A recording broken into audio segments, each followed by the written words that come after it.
ചിങ്കുത്. അപ്പോൾ ഇന്ന് തേയോങ് ഏകദേശം ഒരു 20 മിനിറ്റോളം നീണ്ടു നിന്ന് വിവേഴ്സ് ലൈവ് വന്നിരുന്നു. ഇന്നും ഓഡിയോ ലൈവും പ്ലസ് കുറച്ച് വീഡിയോ ലൈവ് ആയിട്ടാണ് കേട്ടോ തേയോങ് ലൈവ് വന്നിരുന്നത്. അപ്പോൾ ഈ ഒരു ലൈവിൻ്റെ ചെറിയൊരു മലയാളം എക്സ്പ്ലനേഷനാണ് കേട്ടോ ഞാൻ ചെയ്യാൻ പോണത്. അപ്പോൾ ലൈവിൻ്റെ തുടക്കത്തിൽ ആർമീസിനോട് സുഖമായിരുന്നോ ഹായ് എന്നൊക്കെ പറഞ്ഞിട്ടാണ് ഈ ഒരു ലൈവ് തുടങ്ങുന്നത്. പിന്നെ എന്താണെന്ന് വെച്ചാൽ തേയോങ്ങിൻ്റെ ലൈവിൻ്റെ എല്ലാം പ്രത്യേകതയാണ് കുറച്ച് ടൈം ഇങ്ങനെ ഒരു സൈലൻ്റ് ആയിരിക്കും, പിന്നെയാണ് എന്തെങ്കിലും പറയുക. അപ്പോൾ ഈ ഒരു ലൈവ് അങ്ങനെയൊക്കെ തന്നെ ആയിരുന്നു കേട്ടോ. പിന്നെ ഒരു ആർമി ഇന്ന് എന്തൊക്കെ ചെയ്തു എന്ന് ചോദിക്കുമ്പോൾ അതിന് ഞാൻ ഇന്ന് സിനിമ കണ്ടു, കമ്പനിയിൽ പോയി, പിന്നെ അവിടെ കമ്പനീൻ്റെ മുന്നിൽ എൻ്റെ ബർത്ത്ഡേൻ്റെ ആ ഒരു വിഷ് ചെയ്തിട്ടുള്ള ആ ഒരു ബസ്സും കാര്യങ്ങളൊക്കെ കണ്ടു.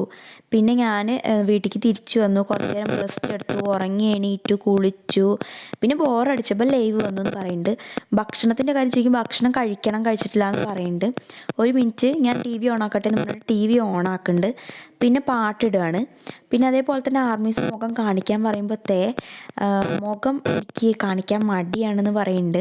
എന്താണെന്ന് വെച്ചാൽ മുഖം കാണിച്ചു കഴിഞ്ഞാൽ ഞാൻ അധികം സംസാരിക്കില്ല, മുഖം കാണിക്കാതെ ആകുമ്പോൾ ഞാൻ സംസാരിക്കുന്നതാണ് പറയുന്നത്, മടി കാരണമാണ് പറയണത്. അതുപോലെ തന്നെ മുഖം കാണിക്കാത്തതിൻ്റെ വേറൊരു റീസൺ പറയണത് ക്രിസ്മസിൻ്റെ അന്ന് മുതൽ ഞാൻ എൻ്റെ താടിയൊന്നും ഷേവ് ചെയ്തിട്ടില്ല, അപ്പം അങ്ങനെ ചെറുതായിട്ട് താടിയൊക്കെ വന്നിട്ടുണ്ട്, അതുകൊണ്ടൊക്കെ തന്നെയാണ് ഈ മുഖം കാണിക്കാത്തതെന്ന് പറയുന്നുണ്ട്. പിന്നെ ഒരു ആർമി ഇങ്ങനെ ബർത്ത്ഡേൻ്റെ കാര്യം പറയുമ്പോൾ എൻ്റെ ബർത്ത്ഡേ ആവാനായി, അപ്പോൾ ബർത്ത്ഡേക്ക് ലൈവ് വരുന്ന കാര്യത്തിനെ കുറിച്ചൊക്കെ ഞാൻ ചിന്തിക്കുന്നുണ്ട്. അതെങ്ങനെ വരണം, അതായത് വീട്ടിൽ നിന്ന് വരണോ പുറത്ത് പോയിട്ട് വരണോ, അതും ഇങ്ങനെ ഓഡിയോ ലൈവ് വരണോ, ബാക്ക്ഗ്രൗണ്ട് ബർത്ത്ഡേ ഇതൊക്കെ വെച്ചിട്ട് അങ്ങനെയൊക്കെ വരണോ എന്നുള്ള കാര്യങ്ങളൊക്കെ ചിന്തിക്കുന്നുണ്ടെന്ന് പറയുന്നുണ്ട്. പിന്നെ അതേപോലെ തന്നെ ബർത്ത്ഡേൻ്റെ അന്ന് സീവീഡ് സൂപ്പ് കുടിക്കണം എന്ന് ആർമീസ് പറയുമ്പോൾ അത് കുടിക്കണം എന്ന് പറയുന്നുണ്ട്. പിന്നെ വേറൊരു ആർമി തേനോട് കുറച്ചൊന്ന് മുഖം കാണാൻ ആഗ്രഹമുണ്ട്, അത് ഇന്ന് കണ്ടു കഴിഞ്ഞാൽ എൻ്റെ ഇന്നത്തെ ദിവസം നല്ലതാവും എന്ന് എനിക്ക് തോന്നിട്ടെന്നൊക്കെ പറയുമ്പോൾ കുറച്ച് മുഖം കാണിക്കണം, അതായത് കുറച്ച് സെക്കൻഡ് മാത്രം മുഖം കാണിച്ചിട്ട് വീണ്ടും ഓഡിയോ ലൈവ് ആക്കുന്നുണ്ട്. പിന്നെ ആർമീസിനോട് ക്രിസ്മസിൻ്റെ അന്ന് എന്താ എല്ലാവരും ചെയ്തതെന്ന് ചോദിക്കുന്നുണ്ട്. വീണ്ടും മുഖം കാണിക്കാൻ ആർമീസ് പറയുമ്പോൾ എങ്ങനെ ഈ താടീനെ കുറിച്ച് പറയുന്നുണ്ട്, അതായത് താടി വളർത്തുന്ന തേക്ക് ഭയങ്കര ഇഷ്ടമാണ്, അപ്പോൾ അതെല്ലാവർക്കും അറിയാലോ എന്ന് ചോദിക്കുന്നുണ്ട്. എനിക്ക് താടി വളർത്തുന്നത് ഭയങ്കര ഇഷ്ടമാണെന്ന് എല്ലാവർക്കും അറിയാലോ, പക്ഷേ എൻ്റെ താടി അധികം വളരുന്നില്ല എന്നാണ് പറയുന്നത്. പിന്നെ ആർമീസിന് ടീസ് ചെയ്തിട്ട് കൈ കൊണ്ട് മുഖം മറച്ച് വെച്ചിട്ടും ഇതാക്കിയിട്ടൊക്കെ ഒന്ന് ഫേസ് കാണിക്കുന്നുണ്ട്. പിന്നെ അത് കഴിഞ്ഞിട്ട് ഈ ഒരു താടി ഇങ്ങനെ വളരാത്തതുകൊണ്ട് തന്നെ ഞാനിതിങ്ങനെ റിമൂവ് ചെയ്യണമെന്നുള്ള ആ ഒരു ചിന്തയിലാണ്, അതായത് ലേസർ ട്രീറ്റ്മെൻറ്റ് ഉണ്ടല്ലോ അതെടുത്തിട്ട് ആ ഒരു സംഭവം കളയണോ എന്നുള്ളൊരു ചിന്തയിലാണ് അങ്ങനെ വിചാരിക്കുന്നുണ്ട്. പക്ഷേ എൻ്റെ എല്ലാ ഫ്രണ്ട്സും പറഞ്ഞത് ഭയങ്കര വേദന എടുക്കും എന്നുള്ള കാര്യമൊക്കെ പറഞ്ഞു. അപ്പോൾ എനിക്ക് അതുകൊണ്ടൊരു മടിയുണ്ട്.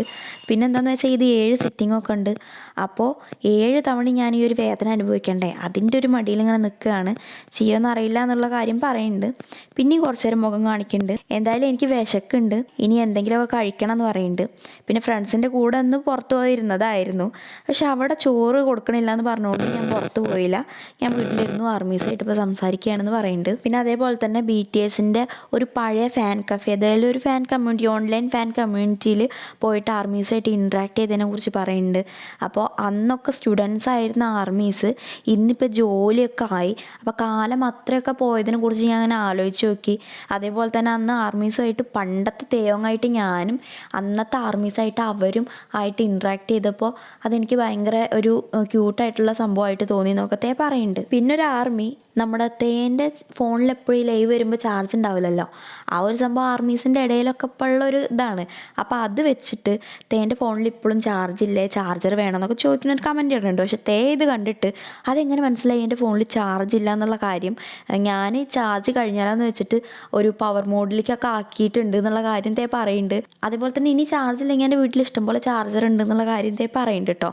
പിന്നെ ഇന്ത്യൻ ആർമീസിനോടൊക്കെ ഹായ് പറയുന്നുണ്ട്, നമസ്തേ പറയുന്നുണ്ട്, അടുത്ത വർഷം നമുക്ക് കാണാമെന്ന് ഇന്ത്യൻ ആർമീസിനോട് പറയുന്നുണ്ട്. അതേപോലെ തന്നെ അത് കഴിഞ്ഞിട്ട് പിന്നെ ഇനി ഫുഡ് ഓർഡർ ആക്കണം, ഇപ്പം ഞാൻ പോവുകയാണെന്നുള്ള കാര്യം പറയുകയാണ്. പിന്നെ വരാം, അതേപോലെ തന്നെ നാളെ എനിക്ക് ബോറടിക്കുമ്പോൾ വരാം, അല്ലെങ്കിൽ അതിൻ്റെ പിറ്റേന്ന് എനിക്ക് ബോറടിക്കുമ്പോൾ വരാം, ഇനി എപ്പോഴൊക്കെയാണോ എനിക്ക് ബോറടിക്കണത് അപ്പോൾ ഒക്കെ ഞാൻ വരാം, അപ്പോൾ ഒക്കെ ആർമീസ് എൻ്റെ കൂടെ കളിക്കണം എന്നുള്ള കാര്യം പറയുന്നുണ്ട്. പിന്നെ പറയുന്നുണ്ട് ആർമീസിനെയൊക്കെ നന്നായിട്ട് മിസ് ചെയ്യുന്നുണ്ട്, എനിക്ക് എല്ലാവരെയും കാണാൻ നല്ല ആഗ്രഹമുണ്ട് എന്നൊക്കെ പറഞ്ഞിട്ടാണ് ഈ ഒരു ലൈവ് എൻഡ് ചെയ്തിട്ട് പോണത്. അപ്പോൾ ഇതൊക്കെയായിരുന്നു തേൻ്റെ ഉണ്ടായിട്ടുണ്ടായിരുന്ന കുറച്ച് കാര്യങ്ങൾ. അപ്പോൾ ഇനി നെക്സ്റ്റ് എക്സ്പ്ലനേഷനൊക്കെ ആയിട്ട് കാണുന്നവരേക്കും ബൈ ബൈ ചിങ്കുതർ.